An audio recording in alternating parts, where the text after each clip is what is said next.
Welcome to Marinwood, California, heaven on earth. This course is spectacular. The community here in the Bay Area running scene is also spectacular. I think lastly, I just encourage you to enjoy the views, both the high points on our course, Loma Alta and Big Rock Ridge, hence the name, the Big Alta.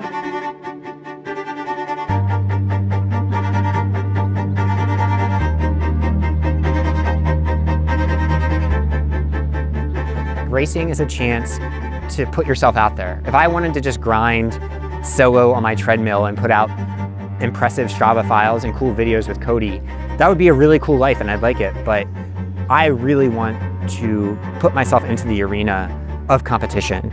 And we have some of the best athletes in the world here who are better than me.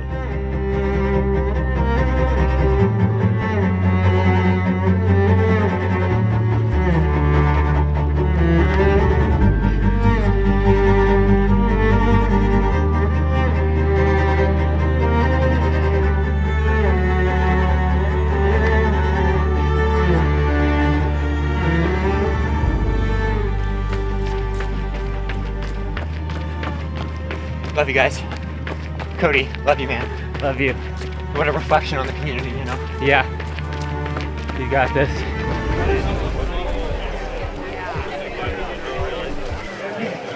Oh, hey. I love you. Hey.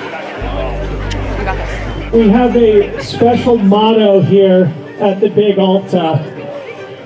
Lucas Valley, formerly known as the Valley of the Hen, the Valley of the Chickens. We say cockle-doodle-doo, have a great tread. Carry that spirit with you. 3, 2, 1, go! Have a great race, everybody. Take care of each other out there.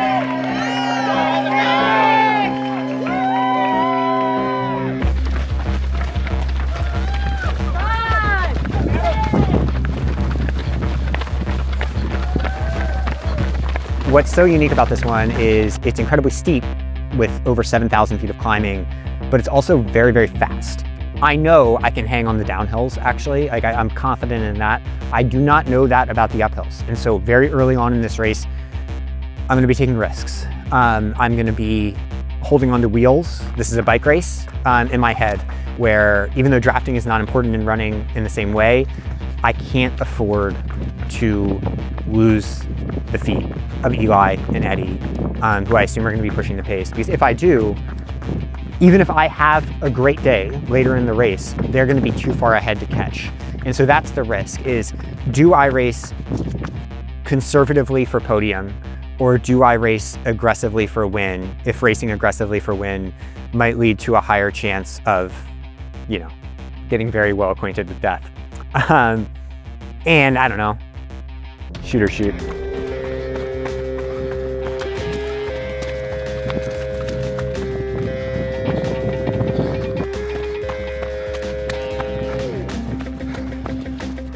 So the race started and there's a great group running comfortably, and the first bigger climb interspersed with a few descents felt really under control.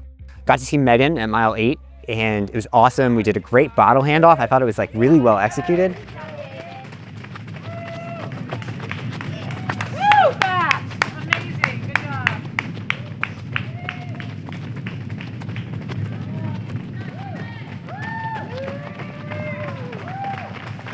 Let's come back to that.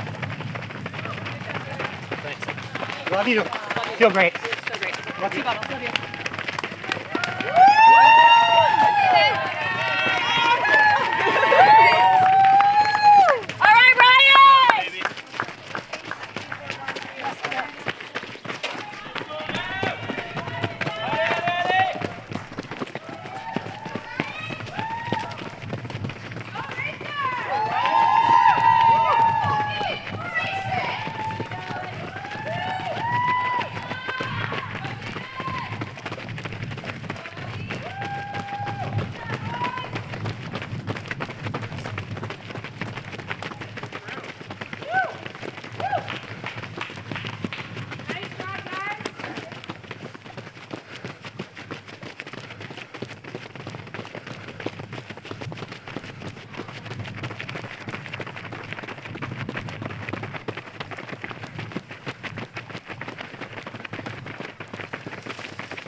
And fueling was going great. I got that entire second bottle in before we hit the steep climb. And the entire race strategy focused on that steep climb being like, if we're betting on the perfect day, it's really going to be that steep climb, sticking with a move, and having it be the type of thing that I can recover and fuel off of.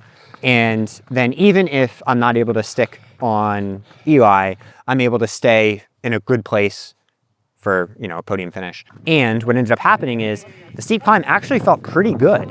And I thought we were right near the top. We went through a little gate and he started to break away from me. And I wanted to cover it because on these descents especially, and on the following climb, which wasn't steep, it was really helpful to have, to be running essentially in the draft.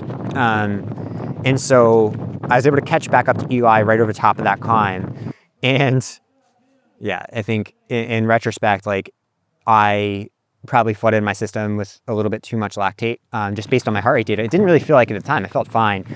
And then on that descent, coming into the next aid station, felt really good. Heart rate dropped back down. Was really feeling comfortable. And then sprained my ankle. And again, I want to make sure that I'm pretty sure the day would have been very, very tough later on, no matter what, because I overcooked it trying to cover that move. Yeah, dude.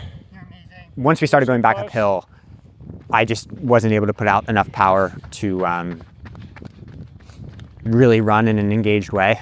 And yeah, by later on,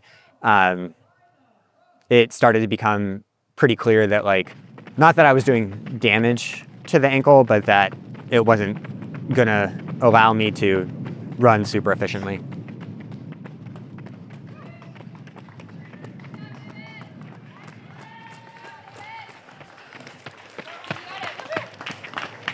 I love you. Good job. Good job. Should I keep going or? No. Yeah. You're bad. I mean, it's bad enough I can't really run uphill. Right at the bottom of the steep down.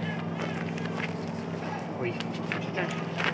Well, that's how you really get hurt. Also, they're like. Love you guys. you gotta let it. I can. It's How big. far's the cap?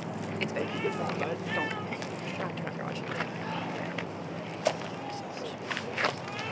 I love you. I'm so sorry. You were in a perfect spot. I broke me right as the ankle went, and then.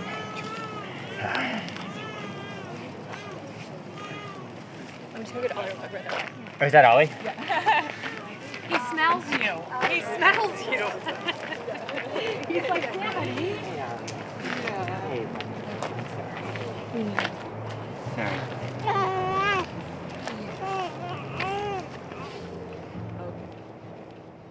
It's hard to record this right now because, you know, like I'm really fucking anti-excuses because, like, we talk all the time. It's like, it's light, it's fun, it's sports, enjoy it. The flip side of that is, like, you don't need to have this bucket laundry list of things that went wrong. It can just be sometimes you take a big old crap in the bed, and that's what happened. I don't want to lean into any excuses. Like, would I have raced differently if I could do it again? I mean, we're recording a DNF video, so probably I should, right? But realistically, would I have in the first race of the season? No, I'd probably always want to send it. Man, I love you so much. Also, great training day. You still got 20 miles in. I learned more in that race than, you know, I've learned in everything else. Like, I know where my fitness is. My fitness is good. It's on track. I can imagine that, like, things are going to go great all the time. And I hope they do, right? Like, that's what I'm betting on. Like, I bet on that hard. And I bet on that hard today. But realistically, when you're shooting bigger and bigger shots, also your probabilities start to get longer and longer. And I want to keep taking long shots, right? Like, I think That's what sports is about. And you know, it's the NCAA tournament's going on, right? March Madness. And I think sometimes it's easy to put yourself in situations where you're the 1 seed, facing a 16 seed, and you're basically guaranteed to win. You know, and what I want to keep doing is it's okay to be the 14 seed sometimes and put yourself out there and still try to do your version of winning, whatever that is, right? Like for me today, I wanted to actually try to win. And Eli, like it would have taken something really, Eli's just head and shoulders above me at this. I got to be honest about that. But like, as we talk about Western states, you know, I'm probably still a 14 seed, but 14 seeds sometimes win. Maybe not this year, but sometimes. So we said a couple of videos ago that I would choose door 2, the door of struggle, of strife, of failure, over the easier door 1, where you don't get those things that come from grinding in the training process. And so sometimes door 2 giveth. And I got a hefty dose of door 2 today. But you know what? Door 2 is what's made me over time. And so I want to tell the real story. And the real story is like, whatever that thing is in your life, be the 14 seed, choose door 2, bet on yourself when you're unsure. Like, you know, maybe race a little bit smarter than I might have when I tried to cover that surge, and don't sprain your ankle if you can help it. But, you know, I do think that, like I say all the time, that if you're at the edge, if you're near the edge, sometimes you're going to go over it. And if you're not going over it, at times, it's probably a sign that you're actually not pushing the edge. And yeah, this is a year about pushing the edge. And today, I tumbled on it. But not next time. Next time's gonna go better. And not just better. Next time, 14 seeds going all the way to the Final Four. Hadn't happened yet, but why not this year? Love you guys.